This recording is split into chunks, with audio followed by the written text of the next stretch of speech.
திருவள்ளூர் காந்திபுரத்தில் வீட்டில் பதுக்கி வைத்து கஞ்சா விற்பனை செய்யப்பட்டு வருவதாக மாவட்ட காவல் கண்காணிப்பாளருக்கு ரகசிய தகவல் கிடைத்துள்ளது.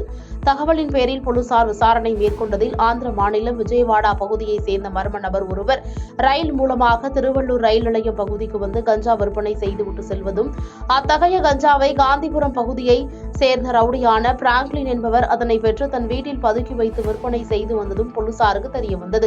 இதையடுத்து போலீசார் பிராங்க்லின் வீட்டை சோதனை செய்ததில் விற்பனைக்காக பதுக்கி வைத்திருந்த 22 கிலோ கஞ்சா பறிமுதல் செய்து அவரை கைது செய்தனர். மேலும் அவருடன் தொடர்புடைய 4 பேரையும் கைது செய்த போலீசார் அனைவரையும் சிறையில் அடைத்தனர்.